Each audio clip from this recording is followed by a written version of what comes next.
নমস্কার সবাইকে। আমি মধুরিমা। আশা করছি সকলে খুব ভালো আছেন, আর আমরাও খুব ভালো আছি। তো আগামীকাল তো মকর সংক্রান্তি, সবাইকে মকর সংক্রান্তির অগ্রিম শুভেচ্ছা ও ভালোবাসা। আর আমরা তো আছি তামিলনাড়ুতে, তো এখানে তো পিঠেপুলি বানানো সেভাবে কোনো সুবিধা নেই, আর একা মানুষ অতটা করাও সম্ভব নয়। আর তারপর আমার শ্বশুর বাড়িতে নিয়ম আছে যে দু জায়গায় বানানো হয় না। তো আমরা ভাবছিলাম যে তাহলে নিজেদের মতো করে কিছু খাবার দাবার বানাবো, সেই জন্য এখন দোকান যাব।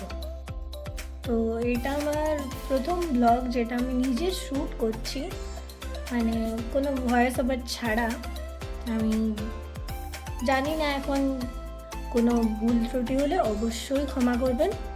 সন্ধ্যা আরতি করবো, তারপরে আমি যাব দোকানে। তো চলুন।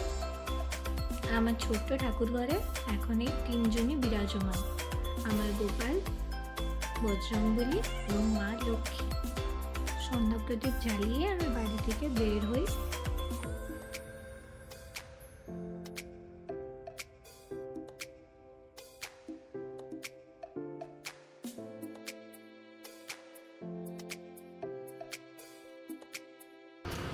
আমি বেরিয়ে পড়েছি, এখন আমি রাস্তায় এই যে হেঁটে হেঁটে যাচ্ছি। দুধের ক্যান, দুধও নিয়ে আসবো, আর সাথে বাজারে করে আসবো। বাচ্চাগুলোকে দেখুন কি সুন্দর না।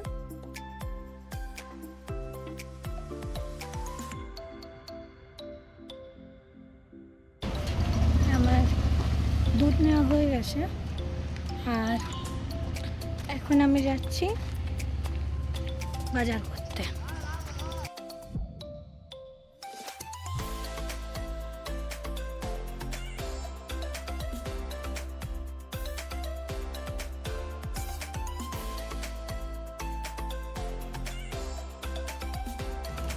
সন্ধ্যা তো হয়ে গেছে, আর কিছু আশা করি দেখা যাবে না, আমাকেও খুব ভালোভাবে দেখা যাবে না। আমি এখন হাঁটছি, পৌঁছাবো এবারে, অনেকটাই হাঁটার পথ।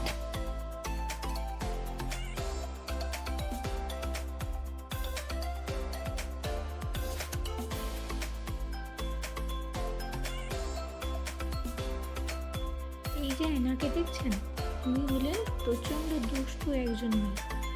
মাঝে মাঝে কোথায় যে অদৃশ্য হয়ে যায়, আবার হঠাৎ এসে একদম পুরো চমকে দেয়।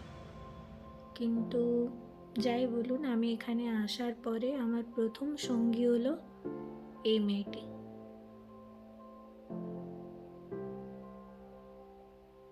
খুব বদমাশ হতে পারে, কিন্তু প্রচণ্ড ভালো। কখনো কামড়ায়নি, কখনো কিচ্ছু না। একটা রুটি দিয়ে দিলে খুব সুন্দর শান্তভাবে বসে থাকে। কিছু যদি আমি নাও দিই, তো গেটটা যদি খুলেও রেখে দিই, তো কখনো গেটের ভেতরে আসে না। দেখছেন কতটা নিরীহ। তো আমি বাড়ি এসে গেছি। ব্লগটা আর ওখানে কন্টিনিউ করা হয়নি, কারণ দোকানে প্রচণ্ড ভিড় ছিল, অনেকটা রাস্তা যেতে হয়েছিল, তার জন্য হাঁপিয়ে গেছিলাম। তো আজকের জন্য এইটুকুই। আশা করি আপনাদের ভিডিওটি ভালো লাগবে। যদি ভালো লাগে লাইক, কমেন্ট এবং সাবস্ক্রাইব করবেন। সবাই সুস্থ থাকবেন।